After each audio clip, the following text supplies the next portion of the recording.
أعوذ بالله من الشيطان الرجيم بسم الله الرحمن الرحيم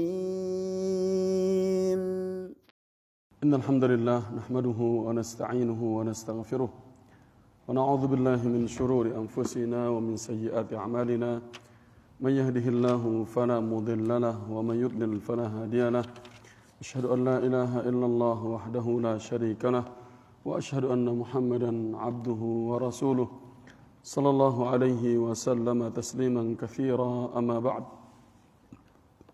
Alhamdulillah, segala puji hanya milik Allah Subhanahu wa taala. Salam dan salam kepada Nabi Muhammad sallallahu alaihi wasallam, kepada keluarganya, para sahabatnya dan semua yang mengikuti jejak beliau sampai akhir zaman. Alhamdulillah, kita sambung kembali pembahasan kita yang sudah kita mulai pada pekan lalu dengan membahas muqaddimah dari ilmu fikih, ya. Kemudian juga pendahuluan tentang pengambilan kitab ini serta juga bagaimana kita memilih kitab ini menjadi rujukan kita dalam pembahasan hari Senin. Kemudian kita masuk mulai awal dari fikih, pengertiannya, temanya, keutamaan serta hukum mempelajarinya. Ya, pada waktu itu kita mengambil bagian yang terakhir, yaitu tahapan-tahapan dalam perkembangan fikih. Yang pertama kita mengambil, ada banyak kitab yang menerangkan tentang itu, ada yang menjelaskan 5 tahapan, ada juga yang mereka menjelaskan lebih daripada itu. Namun tahapan yang lebih memudahkan adalah 4 tahapan. Yang pertama marhalatut tasyri', yang pekan lalu ini tahapan pensyariatan, ya, yaitu sampai tahun 11 Hijriyah. Ya, tahapan pensyariatan ini sampai tahun 11 Hijriyah. Kemudian berikutnya, yang kedua, tahapan pada zaman Nabi SAW sudah kita buka juga, namun kita tidak jelasin, kita cukup mengambil intinya, ya. Ada rangkuman dari Abu Afif kalau nggak salah itu juga, yaitu tahapan yang wafat. Kemudian ada 2 tahapan di situ. Ada 2 waktu dalam penyampaiannya, di mana ada periode Makkah dan yang kedua periode Madinah. Apa periode Makkah? Yang sudah hadir pekan lalu, biar yang enggak hadir bisa mengambil faedah juga. Apa periode Makkah? Dia lebih fokus kepada dasar agama, yaitu tauhid. Ya, lebih fokus kepada dasar agama, yaitu tauhid. Kemudian sedikitnya apa? Syariat yang rinci. Karena fokusnya pada waktu itu mendakwahi orang-orang kafir agar mereka bertauhid, menyembah hanya kepada Allah Subhanahu wa taala. Dari sisi sejarah, berapa lama itu periode Makkah? 13 tahun. Kemudian yang kedua lanjut, periode Madinah, berapa lama? 10 tahun. Apa yang di situ yang ditonjolkan dari periode ini? Yaitu melanjutkan perhatian pada dasar-dasar agama. Jadi bukan berarti setelah di Madinah tauhid ditinggalin. Ya, jadi melanjutkan perhatian pada dasar-dasar agama Baru perbedaannya dengan periode Makkiyah atau periode Mekah adalah Al-Ahdul Madani. Ini bedanya dengan Al-Ahdul Makki. Ya, Al-Ahd artinya masa, periode ya. Al-Makki dan Madani bedanya apa? Kalau tadi sedikit, kalau sekarang pensyariatan itu dengan rinci. Tasyri'ul ahkam atau tasyri'ul hukum. Ya, at-tafsiliyah. Tasyri'ul ahkam at-tafsiliyah. Mensyariatkan hukum-hukum yang rinci. Jadi perincian hukumnya di Madinah. Ya. Adapun masdar dari pensyariatan ada dua, yaitu apa? Al-Quran dan As-Sunnah. Al-Quran karena Nabi menerima wahyu langsung. Ya As-Sunnah karena langsung dari beliau. Nah, itu ada penjelasan kita lagi. Di situ ada ibtidai, ada bisual dengan pertanyaan, ada bisa babin dengan sebab. Ya. Kemudian ada hal yang diperhatikan kaitan dengan periode tersebut, yaitu bahwasanya pensyariatan pada waktu itu memang khusus pada waktu itu. Kadang-kadang ada perbedaan yang dimana ada penyesuaian dengan zaman sekarang. Gitu. Jadi pada masa Nabi SAW kadang-kadang hal itu mungkin tidak ada pada masa kita sekarang, atau pada masa kita sekarang nggak ada pada masa itu. Makanya dia khususnya pada waktu itu. Yang kedua, sedikitnya kesempatan atau sedikitnya peluang untuk berbeda. Sedikitnya peluang perbedaan di situ. Kenapa? Kalau terjadi perbedaan, Nabi masih hidup. Ya tinggal pergi ke Nabi. Nah, contohnya udah pekan lalu ya. Kemudian ada tahapan pensyariatan. Ada Bapak masih ingat? Tahapan pensyariatan itu ada dua. Tahapan pensyariatan hukum-hukum. Jadi hukum-hukum tersebut bertahap-tahap disyariatkan. Ya. Yang kedua, tahapan pensyariatan satu hukum. Contohnya apa kemarin? Minum khamr. Ya, minuman keras yang dimana tahapan pensyariatannya satu hukum itu dia punya tahapan. Jangan minum dulu kalau kamu mau salat. Ya, pertama dikatakan ya wa itsmuhuma akbaru min naf'ihima. Lebih besar mudaratnya daripada manfaatnya. Terus minum, tapi jangan kalau mendekati waktu salat. Baru surat Al-Maidah ayat 91 92 kalau enggak salah, itu pensyariatan diharamkannya secara mutlak. Nah, ini kaitan itu. Kemudian yang terakhir pada masa tersebut, tadribus sahabah 'alal ijtihad. Melatih para sahabat untuk berijtihad. Ya, kalau salah ijtihadnya, tinggal dia pergi kepada Nabi sallallahu alaihi wasallam, dijelasin. Contohnya, ya ada banyak itu. Contohnya misalnya ketika mereka meruqyah itu dibenarkan oleh Nabi sallallahu alaihi wasallam. Sekarang kita masuk di kitabnya karena itu masih penjelasan tamhid, muqaddimah dan nasy'ah ilmu al-fiqh. Ya, perkembangan ilmu fikih. Sekarang kembali ke kitabnya. Yang punya kitab yang menyimak dari bahasa Arab bisa ya. Al-fiqhu fi ahdin Nabi sallallahu alaihi wasallam, fikih pada masa Nabi sallallahu alaihi wasallam. Ya, fikih itu bagaimana? Apakah Nabi sallallahu alaihi wasallam pernah mengatakan kepada para sahabat, "Ayo para sahabat kita belajar akidah dulu. Ayo kita belajar fikih dulu." Hari ini enggak. Kita hari ini belajar ilmu qiraat dulu. Hari ini kita belajar sirah. Enggak ada. Pada waktu itu. Maka ini dengan mengetahui bagaimana perkembangan fikih ini akan memudahkan kita mengetahui pensyariatan itu dengan sempurna. I'lam, ketahuilah yang menyimak dari buku. Itu yang punya terjemahan hanya satu. Pak Zudi masih punya kan? Ya. Nanti ibu-ibu bisa difoto itu untuk jadi pantauan bisa ya. Di saya di halaman 16. Dia yang terbaru ini cetakan pertama. Kalau nggak salah cetak nomor halaman 18. Kalau yang saya share itu halaman 18. Kalau yang saya punya di halaman 16. Cetakan pertama. I'lam, ketahuilah bahwasanya Rasulullah sallallahu alaihi wasallam ya ini pada masa Rasulullah sallallahu alaihi wasallam lam yakunil fiqh fi zamanihi syarif mudawwanan.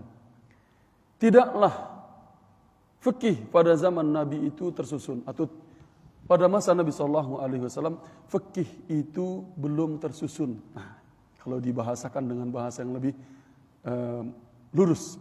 Jadi fikih pada masa Nabi SAW itu belum tersusun. Ya, walam yakunil bahthu fil ahkami yawma idzin mithlu bahthi haula al fuqaha. Dan tidak juga ya pencarian bahth, artinya mereka mencari hukum-hukum ya pada hari ini seperti ya pada hari itu seperti para fuqaha yang mereka mencari hukum itu pada waktu itu dan sekarang berbeda. Yang dimana mereka itu yubayyinuna bi aqsa juhdihimul arkan wa syurut wal adab. Di mana kalau para fuqaha ya, kalau para fuqaha ahli fikih yang belakangan gitu kan, mereka menjelaskan dengan maksimal kemampuan yang mereka miliki untuk membedakan ini lo rukun, ini lo syarat, ini lo adab. Ya kan gitu kan? Rukun dengan wajib sama enggak? Ya, rukun dengan wajib sama enggak? Sekedar contoh. Bila satu disebutkan maka maksudnya sama, bila keduanya disebutkan maka maksudnya berbeda. Rukun wudu dengan wajib wudu sama apa enggak? Sama, karena tidak ada perbedaan antara rukun dengan wajib pada wudu. Ketika disebut rukun wudu, maka maksudnya wajib wudu. Tapi ketika dalam sholat, dalam haji disebutkan rukun salat, ya wajib salat. Kalau rukun ditinggalkan tidak sah. Kalau wajib ditinggalkan tanpa sengaja, sujud sahwi. Nah gitu. Ya wajib haji, rukun haji ditinggalkan tidak sah, tidak wukuf di Arafah misalnya, rukun. Ya misalnya. Tapi ketika tidak melaksanakan yang wajib, bayar dam. Nah kayak gitu. Ini dalam hal seperti ini. Jadi para fuqaha itu benar-benar mereka memaksimalkan kemampuan mereka untuk membedakan itu. Dan tidak hanya sekedar menurut saya, tapi ini ada dalil bagaimana pada waktu Nabi, para sahabat terus untuk menimbang hal itu. Makanya pada masa belakangan seperti itu. Nah, namun dikatakan kullu syai'in mumtazan 'anil akhar bidalilihi, setiap ya sesuatu itu ya akan istimewa daripada yang lain dengan dalilnya. Ya. Kemudian ini pada waktu itu. Kemudian mereka pun melihat gambaran itu dari perbuatan mereka. Kemudian wa yatakallamuna antil kaswaril mafruḍah. Ya, kemudian mereka berbicara dari gambaran-gambaran yang telah mereka ketahui atau ditampakkan bagi mereka. Mereka membuat batasan-batasan mana yang bisa dibatasi. Mereka memberikan ya cakupan-cakupan mana yang bisa ya hasr, artinya hasr juga membatasi sama ya sampai ila ghairi dzalika, DLL. Nah gitu. Wa innama kana Rasulullah sallallahu alaihi wasallam yatawadda. Nah ini membedakan, menyebutkan kita bagaimana para fuqaha ya, para fuqaha yang belakangan kemudian melihat hal tersebut. Nabi sallallahu alaihi wasallam ya, wa inna ma kana Rasulullah sallallahu alaihi wasallam yatawadda. Nah, sekarang ini baru menjelaskan tentang siapa? Nabinya. Nabi sallallahu alaihi wasallam itu berwudu, maka fayara sahabatu wudu'ahu, sahabat itu melihat beliau berwudu. Nah, gitu kan? Para sahabat melihat beliau berwudu, fayakhuduna bihi min ghairi ayyubayyina. Mereka pun mengambil wudu beliau, maksudnya cara beliau wudu tanpa harus mencari tahu. Ya, melihat nih, apa yang perlu dicari tahu? Hadza ruknun wa dzalika adabun, ini rukunnya, ini adabnya. Pernah enggak seperti itu? Jadi ketika beliau berwudu, kan Rasulullah mengatakan, ya, ketika masalah salat, sallu kama raaitumuni usalli. Kemudian ketika haji, khudhu anni manasikakum, ambillah dari saya tata cara haji kalian. Dari cara berwudu, Utsman bin Affan mengatakan, ra'aitu Rasulullah yatawadda'u nahwa wudu'i hadza. Aku melihat Rasulullah berwudu seperti cara wuduku ini. Jadi mereka, Utsman bin Affan kan ketika dalam hadis di kitab Subulus Salam itu, beliau meminta wudu dari budaknya, kemudian berwudu. Dipraktekin. Kemudian beliau mengatakan, aku melihat Rasulullah berwudu seperti cara wuduku ini. Apakah disebutin? Ini rukunnya, ini wajibnya, ini sunnah-sunnahnya, ini lo adabnya. Nggak ada. Langsung mereka praktekkan. Nah, itu maksudnya ya. Karena yusalli fayarawna salatahu. Beliau salat, para sahabat melihat beliau salat. Tanpa harus mencari tahu mana rukunnya, mana wajibnya, mana sunnahnya. Ya. Fayusalluna kama ra'uhu yusalli. Maka mereka pun para sahabat salat sebagaimana mereka melihat Nabi SAW salat. Wa hajja. Begitu juga tentang haji. Ya. Orang-orang melihat, memperhatikan bagaimana cara haji Nabi SAW, maka mereka mengerjakan fafa'alu kama fa'al. Maka mereka mengerjakan sebagaimana yang beliau kerjakan. Ya. Jadi ini yang pada masa Nabi. Kalau pada masa fuqaha, kemarin kita sebutkan bagaimana tadi? Dengan semaksimal kemampuan mereka untuk memisahkannya. Ya, namun pada masa Nabi SAW tidak ada. Ya gitu. Jangan pula nanti dikatakan, wah para fuqaha ini bid'ah semua nih. Gitu ya. Ya, ini kurangnya pemahaman mereka kadang-kadang. Berikutnya, dan ini adalah hadza kana ghalibu halihi sallallahu alaihi wasallam. Inilah kebanyakan keadaannya beliau. Jadi pada masa beliau sampai tahun 11 Hijriah, beginilah masa itu. Ya, beginilah keadaan pada waktu itu. Walam yubayyin anna furudhal wudu sittatun aw arba'atun. Beliau enggak pernah menjelasin. Rasulullah bersabda bahwasanya fardu wudu itu ada 6 atau 4. Enggak ada. Ya, hadis tentang itu enggak akan ada. Begitu juga ya, beliau tidak pernah menjelaskan bahwasanya annahu yahtamilu an yatawadda insanun bighairi muwalatin hatta yahkuma alaihi bis-sihhati wal fasad. Beliau tidak pernah juga menetapkan bahwasanya kemungkinan seorang apabila berwudu dengan tanpa muwalah, apa muwalah? Berkesinambungan dalam wudu satu waktu, ya.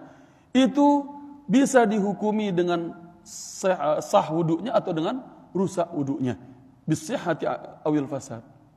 Nggak ada itu. Rasulullah mengatakan kalau nggak begini maka batal wudu kalian. Nggak ada penjelasan tentang itu. Ya, illa masya Allah wa qallama kanu yas'alunahu an hadhil asya. Dan qallama, sedikit banget, ya, sedikit sekali para sahabat itu bertanya tentang hal-hal seperti ini. Jadi sedikit sekali para sahabat bertanya tentang hal seperti ini. Beliau tidak. Itu dia. Jadi mereka hanya melihat dan mengikuti. Ya, tanpa harus menanyakan ya bagaimana? Ini rukun, pembatal, seperti itu. Jadi ini biar kita pahami gimana pada masa Nabi SAW. Jadi sekarang kita gambarkan diri kita pada masa beliau. Ya, agar mudah kita bagaimana menyikapinya. Berikutnya, sekarang ceritanya yang pertama kan pada masa perkembangan fikih yang mereka sudah mulai memisahkan ini fardunya, kan begitu kan? Pada masa Nabi SAW tidak ada. Lanjut di paragraf yang ketiga, adalah Rasulullah SAW wa kana Rasulullah SAW yastaftihi an-nasu fil waqa'i fayuftihim. Ada Rasulullah SAW itu didatangi oleh orang-orang untuk minta pendapat, minta fatwa. Datanglah para sahabat, kalau ada apa-apa datang minta fatwa, minta penjelasan kepada beliau. Maka ini pada penjelasan fil waqa'i', pada perkara-perkara yang terjadi. Mereka minta fatwa. Bagaimana menyikapi perkara yang terjadi? Maka Rasulullah memberikan fatwa kepada mereka. Maksudnya berikan fatwa artinya memberikan penjelasan. Jadi datang mereka menghadapi suatu masalah, kemudian beliau pun memberikan penjelasan kepada mereka. Nah ini pada masa Nabi. Ya contohnya misalnya istri dari Abdullah bin Mas'ud yang pernah kita ambil di Riyadhus Shalihin, ketika dia Ibnu Mas'ud mengatakan bahwasanya aku dan anak-anakmu lebih utama untuk zakatmu daripada orang lain. Bapak masih ingat itu? Yang dia mengatakan bahwa dia sebagai suami dan anak-anaknya lebih utama untuk menerima zakat dari istrinya. istrinya kaya. Ya, terus apa yang terjadi? Dia pergi kepada Nabi SAW untuk menanyakan hal tersebut. Ya, jangan-jangan salah nih. Makanya pensyariatan pada waktu itu mereka langsung datang. Tidak ada perselisihan. Sekarang dia dan suaminya berselisih misalnya dalam satu hukum, tinggal pergi ke Nabi, Nabi menjelaskannya. Nah, ini yang terjadi pada waktu itu. Kemudian wa tarfa'u ilaihil qadaya fayaqdha fiha. Rasulullah SAW diangkat bagi beliau masalah-masalah, hukum-hukum, qadiyah-qadiyah, hukum-hukum, masalah-masalah, urusan-urusan. Kemudian Rasulullah menyelesaikannya. Ya, menyelesaikan urusan tersebut. Kemudian wa yaran nas yaf'aluna ma'rufan fayamdahuhu. Beliau melihat orang-orang mengerjakan perbuatan baik, dipujinya. Ya, nah dengan pujian itu diambil hukum. Gitu kan? Kan enggak mungkin Rasulullah memuji perbuatan yang buruk. Ya, mulai hukum keluar, dirinci para ulama. Au mungkaran fa yunkar alaihim, atau mereka melihat, ya, atau Rasulullah melihat sebuah kemungkaran, Rasulullah ingkari. Ya, beliau melihat kemungkaran, beliau ingkari. Ya, dan banyak itu. Ya, ada orang-orang yang minta-minta, ya, minta-minta, kemudian Rasulullah SAW mengambil selendang orang itu dan mengatakan man yashtari hadha, siapa yang membeli ini? Singkat ceritanya kemudian dibeli, kemudian dia mengambil, disuruh beli tali dan pergi ke hutan untuk dan kapak, kemudian pergi ke hutan untuk mencari kayu bakar. Kemudian Rasulullah SAW mengatakan apa? Seandainya li'an yahtatiba ahadukum, seandainya salah seorang di antara kalian mengambil kayu bakar, lebih baik baginya daripada dia minta-minta kepada orang lain. Jadi beliau tidak tinggalin, ini kemungkaran dilarang. Ya. Dan wa ma kullu ma afta bihi mustaftiyan anhu wa qadha bihi fi qadiyatin aw ankarahu ala fa'ilihi kana fil ijtima'at. Dan setiap apapun yang beliau telah jelaskan, yang beliau fatwakan, yang diminta fatwa darinya atau diminta penjelasan darinya dan beliau putuskan itu, ya, pada sebuah perkara atau diingkari si pelakunya tadi misalnya. Tadi dia minta fatwa, dijelasin. Ada perbuatan diingkari. Ya. Itu terjadi pada masyarakat. Makanya kan kejadian kita bilang di mana syarat itu terjadi pada waktu itu karena ini yang terjadi pada waktu itu yang ditegur oleh Nabi sallallahu alaihi wasallam. Itu yang terjadi. Fara'a kullu sahabi, ya, fara'a kullu sahabi, maka setiap para sahabat itu melihat ma yassarahu Allahu lahu min ibadatihi wa fatawahu wa aqdiyatahu. Maka para sahabat, ya, setiap sahabat itu kemudian mulai melihat pada setiap apa? Pada setiap apa yang mudah dari ibadah-ibadah Nabi sallallahu alaihi wasallam, ya, melihat dari ibadah-ibadah Nabi, kemudian fatwa-fatwanya, kemudian segala keputusan-keputusannya, ya, ini mereka melihat, ya. Kemudian mereka pun fahafidhaha, mereka menghafalnya, wa aqalaha, mereka pun memahaminya. Jadi mereka melihat, oh ini yang Rasulullah putuskan pada waktu itu, oh ini yang beliau kerjakan, oh ini yang beliau perintahkan. Oh pernah dia melihat orang dipuji, ada orang yang melihat kesalahan diingkari. Mereka menghafalnya dan mereka memahaminya. Nah ini kemudian nanti Bapak pahami poin yang di sini memudahkan nanti pada masa sahabat. Ya, jadi itu yang mereka lakukan kan pada masa kita, misalnya kita, siapa yang pernah nyantren misalnya di antara bapak-bapak? Pasti kan pernah kita mengatakan, oh iya ya, dulu waktu saya di Bogor, waktu di sama Ustadz Yazid, begini beliau. Misalnya kan, jadi kita menceritakan, memahami apa yang kita lakukan bersama waktu itu. Misalnya. Jadi ini yang bisa dipahami dari para sahabat. Berikutnya, wa arafa likulli syai'in wajhan min qibali hufufil qara'in bihi. Ya, al-qara'ina bihi. Dan mengetahui setiap sesuatu itu, ya, mulai melihat dari sisi sesuatu itu ditinjau dari tautan atau qarinah yang menjelaskan tentang itu. Ya, sesuai dengan qarinah atau yang menunjukkannya tentang hal itu. Ya, yang menunjukkan tentang itu. Contohnya sekarang ya, yang namanya qarinah itu diketahuinya. Misalnya, pertanyaan saya, wudu itu wajib apa enggak? Wudu wajib apa enggak? Berarti kalau enggak ada yang wudu dosa semua dong. Hah? Nah, kenapa Pak bilang sebelum sholat wajib? Karena melaksanakan sholat syaratnya harus wudu. Jadi wudu itu menjadi wajib. Tapi kalau Bapak mengatakan wudu itu wajib, berarti orang yang enggak wudu itu dosa semua. Bapak paham maksudnya kan? Itu namanya qarinah. Sampai sini jelas ya? Itu namanya qarinah. Jadi dia menjadi wajib karena ada hal yang menuntut dia. Jelas sampai sini? Kalau mengatakan salat wajib, wudu wajib. Nah, berarti kita berdosa kalau batal. Ya gitu, wudu lagi, gitu kan. Ya, tapi dia wajib kalau hendak salat, sekedar contohnya. Maka, jadi melihat keadaan seperti itulah para sahabat Nabi SAW fahamala ba'duha ala ibaha. Sebagian mereka membawakan perbuatan sesuatu kepada, hal ini boleh. Al-ibahah artinya perkara ini diperbolehkan. Wa ba'duha ala istihbab. Sebagian mengatakan, ini dianjurkan. Ini disunahkan ini. Boleh dengan istihbab kan beda. Ya kan? Kalau istihbab itu perintah yang tidak memiliki punishment, gampangnya gitu ngingetnya. Ya. Jadi kalau ibahah berarti sama, mau dikerjakan, mau ditinggalin, nggak apa-apa. Gitu. Jadi sebagian melihat keadaan tersebut, mereka pun menghukuminya. Ya. Wa ba'duha 'ala an-naskh li amaratin wa qara'ina kanat kafiyah indahu. Ada juga yang melihat perkara ini udah dihapus hukumnya. Ya, berdasarkan ciri-ciri atau karinah-karinah yang cukup bagi dia untuk menilai hal tersebut.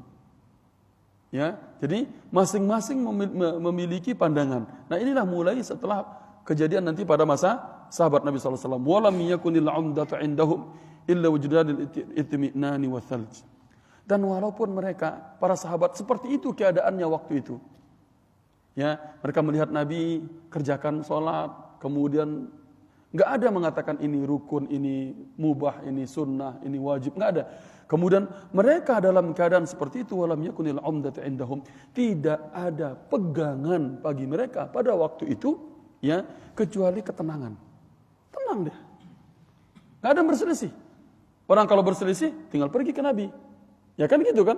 Pergi ke Nabi karena pensyariatan masih turun sampai beliau wafat. Jadi masing-masing kemudian menghukumi ini menurut dia tenang aja. Ya, nggak ada di antara mereka kemudian yang ada perbedaan hukum kemudian bertengkar satu dengan yang lain. Pada waktu itu tinggal bisa diselesaikan dengan mudah. Min ghairi iltifatin ila turukil istidlal, tanpa melihat kepada cara dalam pencarian dalilnya. Kemudian selesailah masa Nabi SAW dan para sahabat itu kondisinya seperti itu. Nah, jadi Bapak pahami sekarang kondisi Nabi, jadi rangkuman gampangnya itu Bapak pahami yang di tengahnya. Ya, jadi Nabi melakukan suatu ibadah, kan pembahasan fikih kita kan. Jadi melakukan suatu ibadah, melakukan sesuatu, ada yang beliau omongkan, ada yang beliau kerjakan. Kemudian para sahabat melihatnya, ya, kemudian para sahabat kemudian mengikutinya, memahaminya. Kemudian ada pertanyaan-pertanyaan yang terjadi pada waktu itu, beliau jawab, beliau jelaskan hukumnya. Ada perbuatan baik beliau puji, ada perbuatan buruk beliau ingkari, ya, kemudian dijelaskan hukumnya. Nah, keadaan tersebut mereka hafal, mereka ingat, ya, kemudian tenang mereka dalam kehidupan mereka, nggak ada apapun pada waktu itu, nggak ada pegangan khusus, ya itu. Kenapa? Karena Nabi masih ada.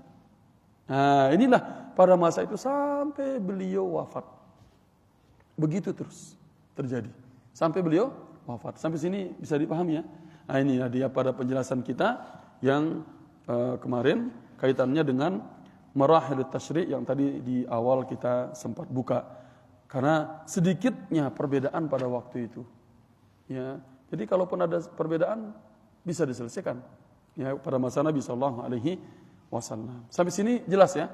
Jadi mereka sekarang kalau kita pada masa Nabi seandainya kita gambarkan diri kita, ya, berselisih Pak Wahyu misalnya dengan Pak Ari, ya tinggal pergi ke Nabi. selesai masalah. Gitu. Sekarang mulailah itu ya ahdi sahabah pada masa sahabat. Nah, disinilah mulai ada beberapa perbedaan.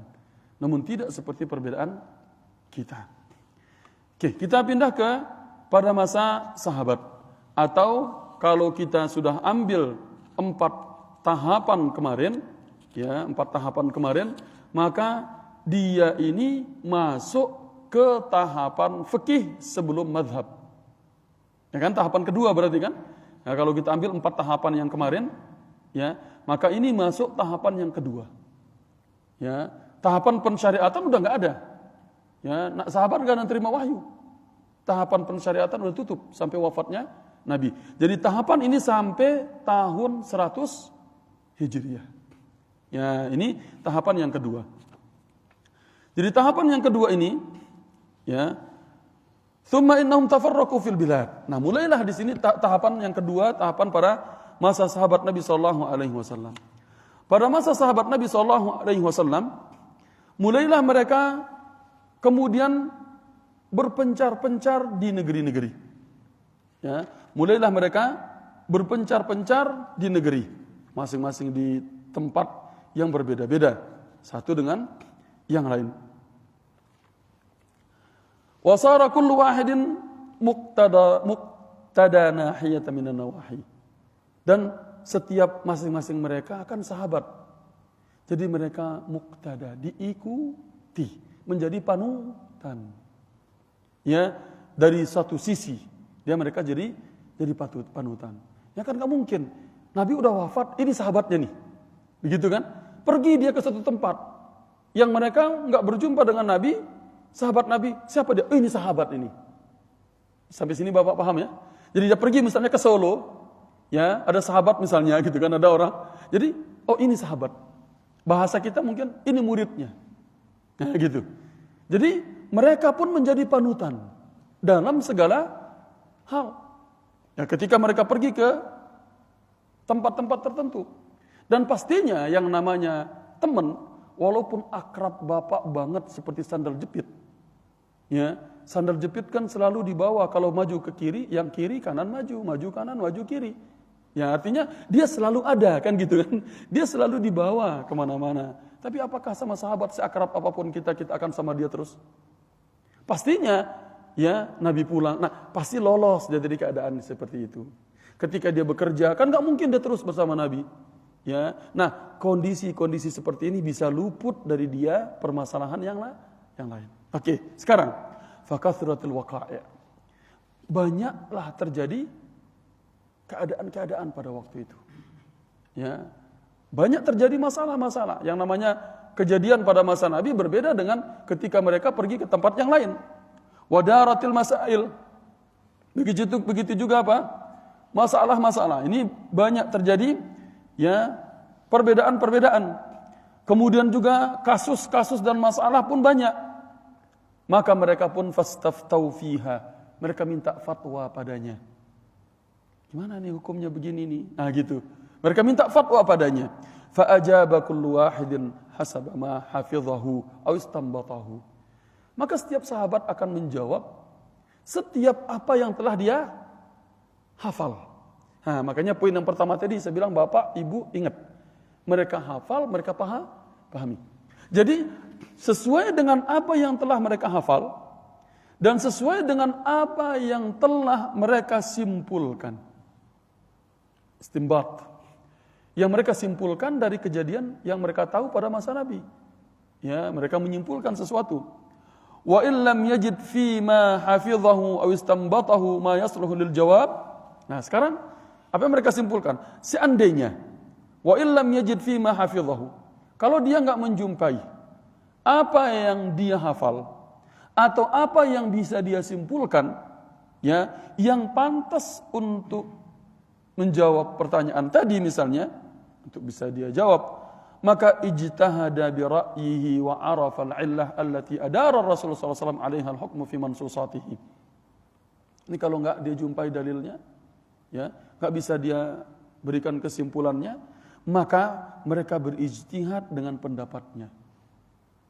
Ya, kan nggak ada nih. Kalau pada masa Nabi dia bisa simpulin.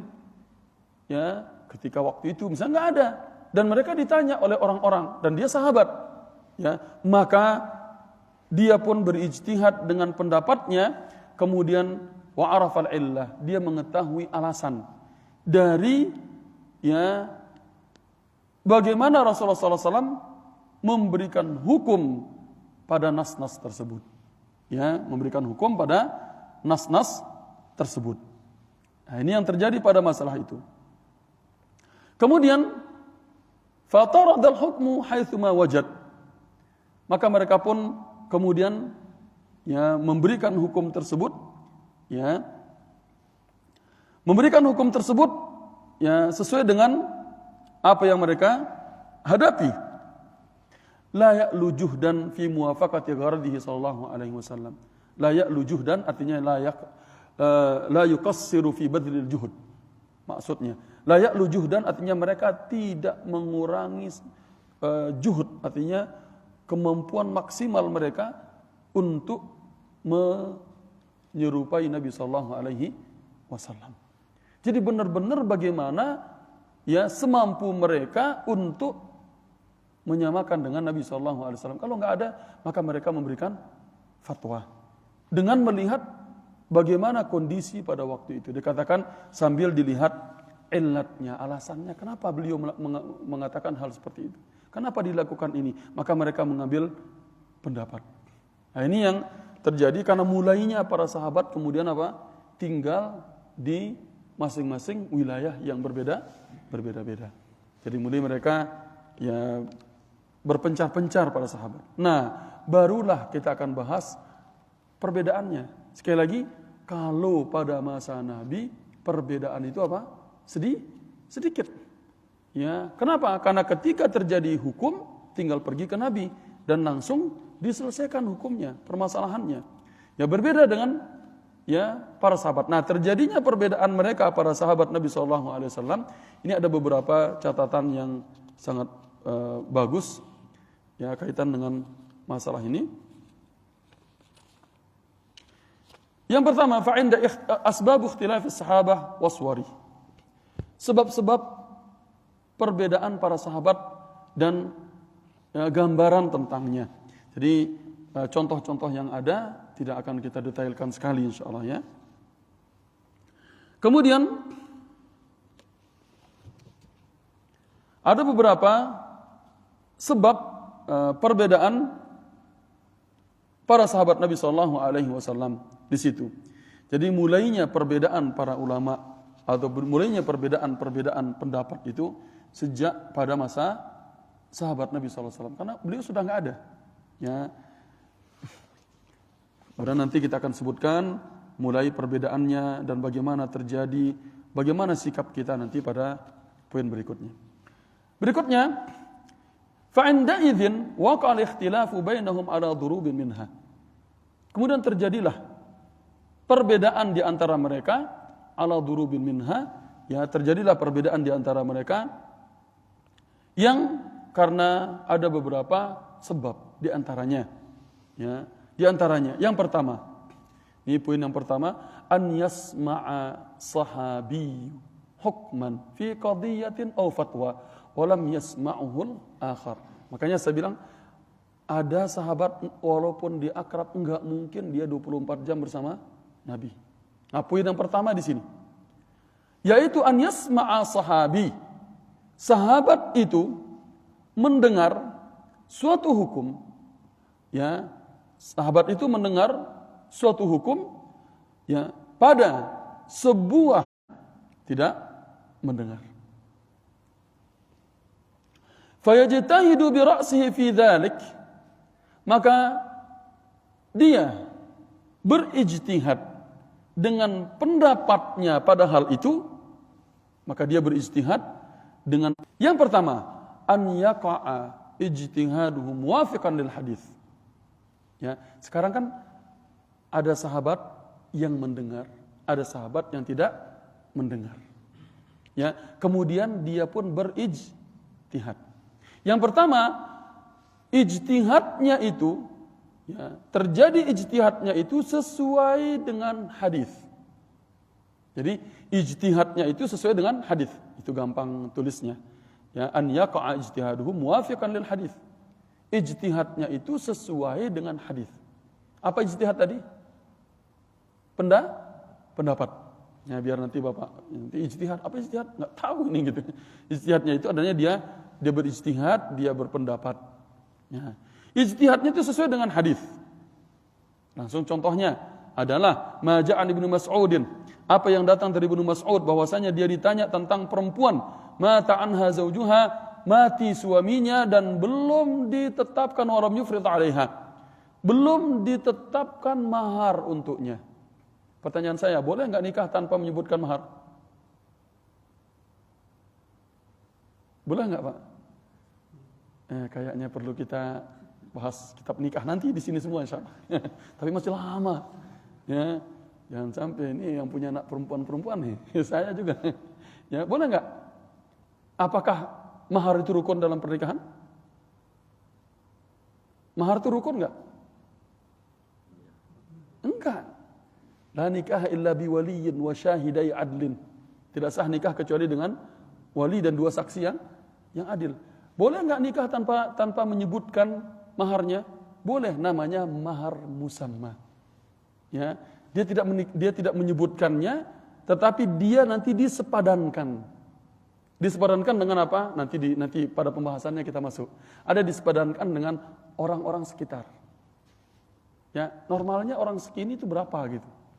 Kalau dulu kan normal 1 juta maharnya. Wih, 1 juta, mahal banyak banget dulu gitu. Kalau di Lombok sekarang di daerah kami orang rata-rata sekitar 10-15. Kalau udah 20 sampai 25 itu sudah kaya raya itu. Tapi rata-ratanya 10, 15 itu udah normal itu. Orang nggak ngomong aja pasti sekitaran situ gitu. Bapak paham maksudnya kan? Nah, sekarang begitu. Jadi ketika dia meninggal dan belum ditetapkan maharnya. Jadi suaminya ini ya sudah menggauli dia dan belum ditetapkan maharnya. Ya? Belum. Sebelum dia waktu akad nikah tidak disebutkan. Kayaknya aneh ini perkara ini ya. Enggak, nanti Bapak buka aja di sini gitu. Nanti akan ketemu. Jadi begini, pembahasan tentang pernikahan ada yang sudah selesai di kitabnya. Nah, kalau sudah selesai kita enak.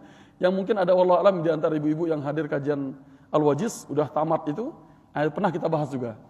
Jadi ada mahar itu kan wajib diberikan kepada istri. Ini pembahasan di luar ini ya, bukan pembahasan yang ini. Jadi pertanyaan. Jadi itu wajib diberikan. Wa atun nisaa sadaqatihinna, nilai itu kan kewajiban. Namun menyebutkan mahar ketika pernikahan boleh apa tidak? Atau sah enggak pernikahannya tanpa disebutkan? Sah. Ya, sah. Kalau dia misalnya saya nikahkan kamu dengan saya nikahkan kamu Muhammad binti Selamat dengan anak saya dengan mahar misalnya dia menyebutkan misalnya dengan mahar misalnya gitu kan, dengan mahar 100 gram emas dibayar cicil, sah enggak? Sah. Kemudian dia tidak menyebutkan maharnya, saya nikahkan kamu dengan anak saya, dan kan kabil tu nikah. Saya terima nikahnya. Ya, dengan mahar musamma, tidak disebutkan. Ya, maka kalau tidak disebutkan, maka dia akan disepadankan. Jawabannya di sini sebenarnya pertanyaan antum ini. Ya, ini nih jawaban daripada Ibnu Mas'ud. Ya, oke, kita ambil dulu jawabannya. Bahwasanya ditanya dia tentang perempuan yang mati suaminya dan belum ditetapkan maharnya. Terus gimana ini? Mahar belum diberikan, belum ditetapkan. Maka faqala lam ara Rasulullah sallallahu alaihi wasallam yaqdi fi dzalik. Ibnu Mas'ud mengatakan, aku enggak pernah melihat Rasulullah memutuskan hal itu. Aku enggak pernah dengar. Enggak pernah dengar aku gitu kan. Akhirnya mereka berselisih tentang kondisi si perempuan ini sampai 1 bulan lamanya dan terus dia tanya, gimana hukumannya? Dia sahabat. Ya kan enggak mungkin nanya yang lain, dia sahabat Nabi, pastinya dia yang tahu hukumnya. Sampai kemudian dia berijtihad fajtahada bi ra'yihi. Dia berijtihad dengan pendapatnya, maka dia memutuskan wa qadha bi anna laha mahra nisaiha. Maka diputuskan maharnya itu seperti mahar istrinya yang lain. Jelas maksudnya? Jadi kalau mahar istrinya berapa yang lain, disepadankan seperti itu. Ya, itu namanya mahar musamma. Ya, ini disepadankan. Berikutnya, tanpa dikurangi dan tanpa dilebihkan. Dan bagi dia iddah. Ya, nah iddah lagi. Perlu kita banyak tanya tentang pernikahan ini. Ya, tentang iddah. Ya, berapa iddahnya perempuan yang normal haidnya? 4 bulan 10 hari. 3 kali suci atau 3 kali haid? 3 kali haid atau 3 kali suci? Kedua-duanya. Kedua-duanya. Khilaf para ulama antara kuru itu haid atau suci. Dan ini Bapak ingat ya, untuk tentang masalah ini wajib loh bagi laki-laki. Sampai dikatakan ya ayuhan nabi, idza talaqtumun nisaa fatalliquhunna li'iddatihinna wa ahsu al-iddah. Itu wajib. Di mana Allah berfirman, wahai Nabi, idza talaqtumun nisaa fatalliquhunna li'iddatihinna, bila kalian menceraikan perempuan maka ceraikanlah mereka pada masa iddah mereka. Ya, kemudian apa? Kewajiban bagi kita semua. Wa ahsul iddah. Kalian wahai laki-laki hitung iddah itu. Kewajiban menghitung kita. Terus kita nikah tanpa ilmu menghitung iddah. Waduh. Jangan cerai Ustaz. Iya, misalnya. Tapi minimal kalau ada orang yang terjadi seperti itu kita tahu gitu. Wa ahsul iddah. Hitung iddah. Kenapa? Karena ada berkaitan dengan kewajiban yang akan diberikan kepada si mantan istrinya ini, kepada yang mutalaqahnya ini. Yang dimana diperintahkan la tukhrijuhunna min buyutihinna wa la yakhrujna illa ayatina bi fahishatin mubayyinah. Jangan kalian wahai laki-laki keluarkan dia dari rumah kalian setelah cerai, dan jangan mereka si perempuan keluar dari rumah kalian kecuali dengan bila mengerjakan fahisyah yang nyata. Nah, gitu kan. Jadi kewajiban suami dia tahu sampai kapan ketika dia tahu masa iddah istrinya sampai kapan. Nah, gitu kan. Jadi istri juga nggak boleh kabur kecuali dengan melakukan perbuatan fahisyah yang nyata. Fahisyah yang nyata itu ada beberapa pendapat ulama padanya. Oke, kita lewatin itu. Ini sekedar contoh. Jadi bagaimana kita semua sebenarnya harus lebih dalam. Yang mudah-mudahan fikih ini bisa menghantarkan kita ya. Walaupun masih jauh tentang itu. Masih kita di taharah ini nanti. Ya. Kalau konsisten insya Allah bisa. Udah banyak kitab kami selesai alhamdulillah. Oke, lanjut kita. Ini kaitannya dengan ditetapkan bagi dia iddah. Jadi iddahnya berapa lama?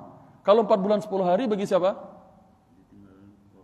Ditinggal wafat oleh suaminya 4 bulan 10 hari. Nah, bagi perempuan, jadi lanjut dikit jadi. Jadi perempuan, misalnya dia sudah mau mandi. Ya. Nah, khilaf para ulama, saya punya rangkuman itu. Ya, punya rangkuman PPT nanti kalau udah mau. Ya, tentang masalah iddah. Ya, di tafsir surat At-Talaq. Nah, ketika misalnya perempuan itu sudah mau mandi, ya, udah detik terakhir dia akan habis masa iddah. Banyaknya perempuan juga nggak belajar, langsung aja mandi. Aku udah suci yang ketiga kali, jadi kita udah cerai. Apa sebenarnya kewajibannya? Nah, sini para ulama ya menjelaskan dia si perempuan pergi ke suaminya dan mengatakan sekarang ini aku akan mandi. Kalau aku udah mandi, selesai. Aku akan mandi, apakah kau mau merujukku atau tidak? Ya. Kalau dia rujuk sebelum mandi, gak perlu nikah lagi. Ternyata dia jeder masuk niat mandi dan bersiram keluar dari toilet, ternyata aku nyesel kasihan anak kita rujuk kembali. Gak bisa. Dia harus nikah ulang. Menjadi talak bain sugro larinya. Dia harus nikah ulang dengan mahar yang baru. Dengan saksi pernikahan yang baru. Nah, padahal bedanya cuma tinggal mandi. Nah, jadi itu perlu untuk dipahami. Insya Allah nanti akan datang pembahasannya. Yang tadi itu namanya mahar musamma. Ya, mahar musamma. Nah, sekarang dia mengambil iddah. Walahal mirath. Dia juga berhak mendapatkan warisan. Dia berhak mendapatkan warisan. Ke pertanyaan saya, si istri yang diceraikan dalam masa iddah, ya ini kan masa iddah nih. Si istri diceraikan dalam masa iddah misalnya, ya, terus meninggal suaminya, masih dalam masa iddah, berhak dapat warisan apa enggak? Dari mana Bapak bilang berhak? Karena orang yang diceraikan masa iddah itu masa tenggang, masa nikah itu masa aktif. Jadi dalam masa tenggang, kartu itu Bapak masih miliki kan? Ya, bahasanya gitu. Jadi masa tenggang dia masih dapat. Tapi kalau sudah selesai masa iddahnya, nggak dapat lagi. Misalnya, begitu dia sudah ini, ternyata, kita rujuklah sekarang ya, kasihan anak-anak kita. Bang, barusan aku sudah mandi. Meninggal dia, gitu misalnya kan. Dapat warisan nggak? Nggak dapat. Seandainya, gitu kan. Seandainya, nggak dapat. Nah gitu, itu percontohnya. Jadi bagi dia dapat warisan. Faqama Mi'qal bin Yasar. Maka Mi'qal bin Yasar mengatakan fasyahida bi annahu radhiyallahu anhu. Dia fasyahida bi annahu sallallahu alaihi wasallam. Maka Mi'qal bin Yasar bangun dan mengatakan, memberikan persaksian bahwasanya Rasulullah sallallahu alaihi wasallam memberikan hukum seperti hukum yang diberikan oleh Ibnu Mas'ud itu pada seorang perempuan di antara mereka. Ya, pada seorang perempuan di antara mereka, fa fariha bidzalika Ibnu Mas'ud farhatan lam yafrah mithlaha qattun ba'dal Islam. Ibnu Mas'ud sangat bergembira yang dia tidak pernah bergembira setelah Islam selain itu. Apa yang digembirain? Pendapat dia ternyata pernah Rasulullah tetapkan hukumnya dan sama. Tadi kan sebulan dia nggak berani diputusin. Masalahnya mereka para sahabat tuh takut. Ini hukum loh. Kalau ngomong macam-macam, kalau zaman sekarang gampang banget musik halal lah, gitu kan? Gampang banget memberikan vonis hukum. Dulu mereka takut untuk memberikan itu. Sampai kemudian ternyata, oh itu sama, pernah pada perempuan di antara kami, Rasulullah memberikan hukum tentang itu. Senangnya luar biasa. Nah ini yang pertama, di mana ijtihadnya sahabat ini sesuai dengan sabda Nabi. Ya jelas di sini. Oke. Karena mereka ada yang dengar, ada yang nggak dengar. Yang kedua, ya, yang kedua. Kalau ada waktu nanti saya buatkan rangkuman ininya. Saya suka buat tabel-tabel kalau saya. Buat apa namanya itu? Skema-skema. Kemarin 3 hari skema pembahasan warisan di kitab Fiqh Muyassar udah selesai. Ya. Yang bahas warisan di kitab Muyassar, tabel skema pembahasannya udah selesai. Tinggal membuatkan animasi saja. Ya, satu muncul gitu. Ya kalau diseriusin bisa aja ada waktu. Ini insya Allah saya akan buatkan, cuma cari waktu dikit. Mudah-mudahan bisa jadi rujukan ya bagi teman-teman yang belajar. Karena kita sini saya bilang kita belajar. Yang kedua, an yaqa'a bainahumal munadharah. Terjadi di antara mereka munadharah. Apa munadharah? Perdebatan. Ya, terjadi perdebatan di antara mereka. Adu argumen, perdebatan. Kemudian wa yadhhar al-haditsu bil wajhi alladhi yaqa'u bihi ghalibudz dhann. Ya. Terjadi pada mereka ini perdebatan di antara sahabat ini. Ya.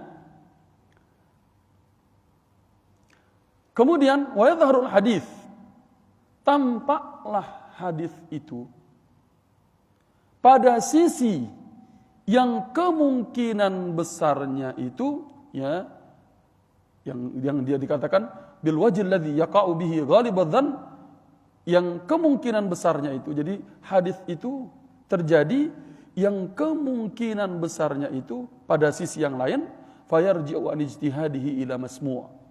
Maka dia kembali dari ijtihadnya kepada yang didengar tadi. Bapak paham maksudnya? Yang kedua ini, dia terjadi adu argumen di antara mereka. Ini loh, ini ijtihad kan?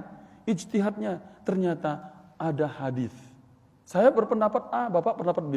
Ternyata datang Pak, misalnya Pak Adim, itu ada hadisnya loh, gitu loh. Kan nggak mungkin kita berdebat di antara dua pendapat, kemudian dua-dua ada hadisnya.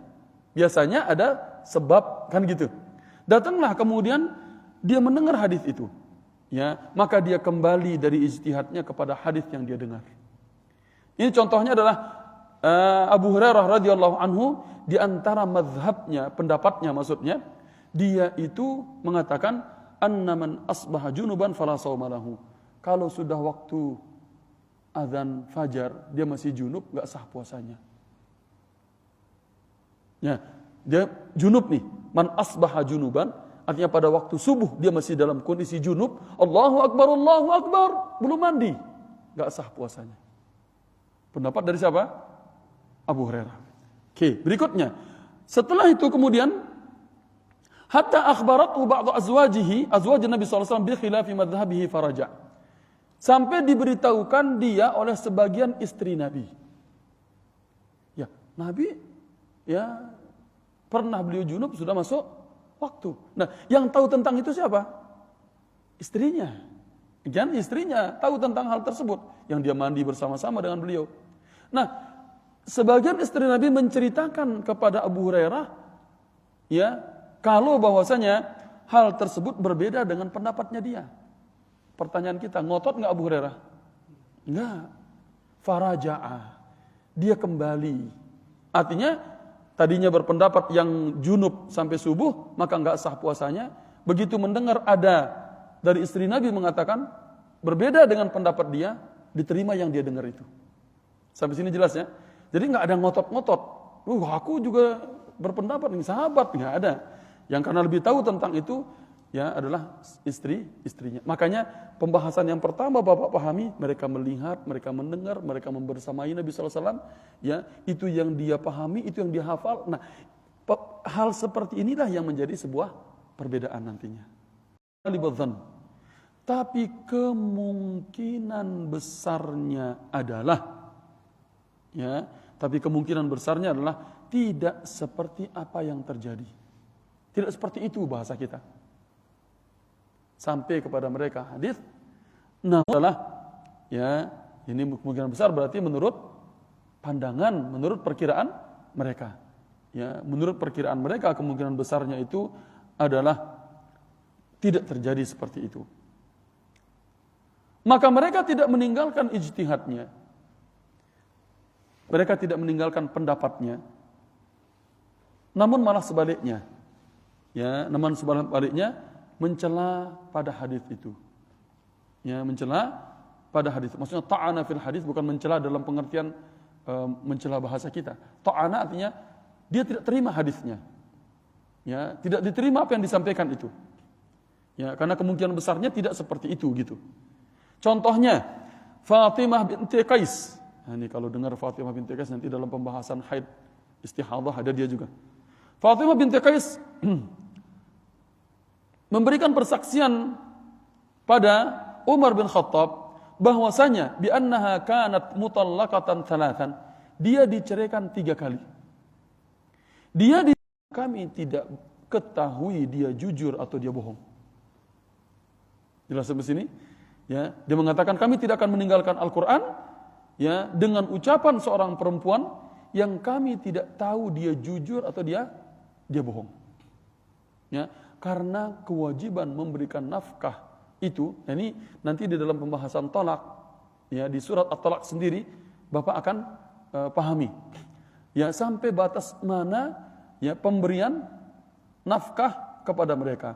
Kalau yang ditalak dengan talak misalnya perempuan tersebut yang mereka ditalak dengan bain sugro, ya misalnya dia masih talak 1, masih talak raj'i sampai habis masa iddah, masih wajib nafkah tempat tinggal. Ya, nafkah tempat tinggal. Dia wajib nafkahatu wasukna. Ya. Kemudian yang kedua, kalau dia talak 2, masih talak raj'i, masih wajib. Nah, yang diperselisihkan itu adalah talak bain. Apakah dia masih memberikan kepada istrinya, mantan istrinya itu nafkah dan tempat tinggal atau tidak? Nah, di sini yang Umar bin Khattab tidak menerimanya. Ya, kalau dikatakan oleh Fatimah binti Qais bahwasanya ya dia tidak diberikan, ditetapkan bagi dia tidak diberikan nafkah dan tempat tinggal. Artinya kalau sudah resmi saya ceraikan kamu, sudah talak 3, keluar dari rumah itu dan dia tinggal nunggu masa habis expire-nya, dia bisa nikah dengan orang lain. Tidak ada kewajiban dari suaminya untuk memberikan nafkah dan tempat tinggal. Nah, ini yang diambil kalau yang mengambil pendapat dari Fatimah binti Qais. Fatimah binti Qais kaitan dengan itu. Jadi ini pada pembahasan nafkah nanti Bapak akan jumpai di tafsir surat At-Talaq juga. Ya. Kemudian berikutnya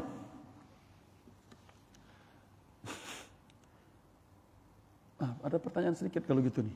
Bagi mereka yang tolak bain, ya sudah tolak bain sugro, udah cerai yang kedua, terus akhirnya udah cerai dia, akhirnya nikah lagi.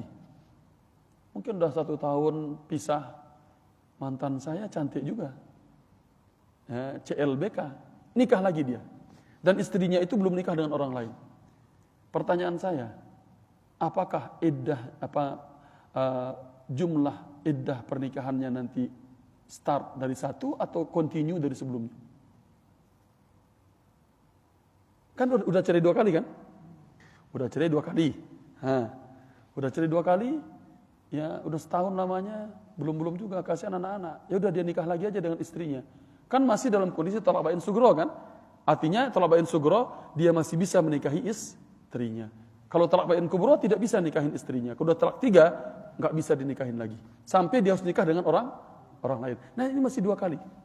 Pertanyaannya, ketika dia sudah setahun nggak pernah nikah istrinya dengan orang lain, dia cuma mendidik, mengurus anaknya, kasihan dia, dinikahin lagi. Pertanyaannya, masa tenggangnya ngulang lagi dari pertama atau continue dari sebelumnya?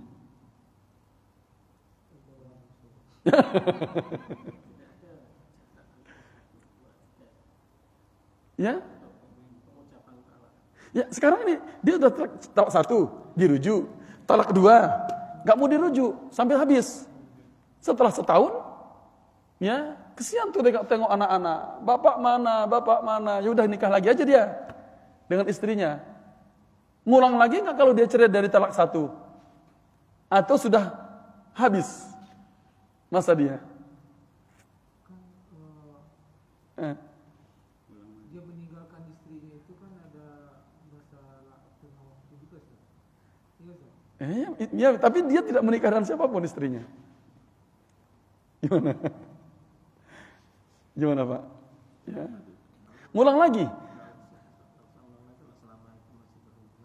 Ya, sekarang berarti kalau ternyata istriku aku sudah ceraiin dia sifatnya nggak berubah, aku ceraikan lagi dia yang sekarang ini, akhirnya diceraikan lagi istrinya.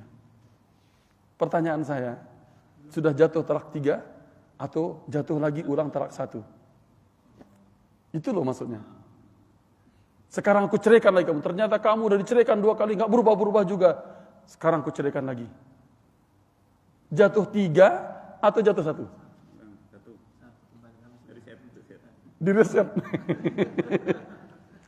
Nah, inilah pentingnya kita nanti perlu bahas bukunya, belajar lebih dalam pembahasan seperti ini. Nggak ada ngereset. Kalau ngereset orang enak orang. Ya, begitu sudah talak 1, kita cari dulu ya. Tunggu sampai habis masa iddah, kita nikah ulang biar ngereset dari 1 lagi. Kan begitu terus jadinya. Udah nikah 2, waduh, expire sekali lagi nih. Udah, tunggu habis dulu masa iddahnya. Habis itu nikah ulang, ngereset dari pertama, nggak ada. Tapi continue dari talak sebelumnya. Jadi ketika dia cerai lagi yang pertama setelah dia nikah itu sudah talak 3. Sudah talak 3. Beda kalau si istri ini nikah dengan orang lain. Baru dari awal. Permasalahannya dia nggak nikah dengan orang lain. Nah, yang seperti inilah perlunya kita suami itu pahami. Ya, banyak kasus di kita seperti itu. Ya, kita ternyata enak juga nih pembahasannya. Saya pikir kita sampai tabiin loh hari ini. Saya sampai udah nyiapin nih sampai tabiin. Ternyata sahabat aja belum selesai kita. Jadi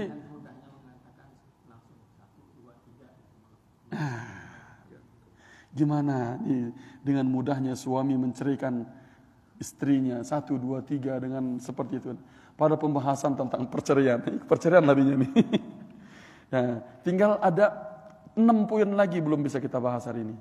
Yang sebab perbedaan yang terjadi pada masa sahabat. Ini ada 6 lagi. Nah, baru kemudian perbedaan atau fikih, tersebarnya fikih pada masa tabi'in. Kemudian pada masa setelah tabi'in. Ini insya Allah mudah-mudahan nanti kita buatin rangkumannya. Mudah-mudahan. Minimal poin-poinnya lah. Ya, jadi bapak-bapak bisa ikutin. Ya, baru biar mungkin ibu-ibu ada kegiatan yang lain atau ada keperluan yang mau bertanya, kita duduk sampai zuhur hari ini boleh? Saya nggak ada kegiatan. Ya, maksudnya biar yang lain yang punya kegiatan kan bisa meninggalkan majelis dulu. Kita tutup dengan doa kafaratul majelis. Subhanakallahumma bihamdika asyhadu an la ilaha illa anta astaghfiruka wa atubu ilaik. Assalamualaikum warahmatullahi wabarakatuh.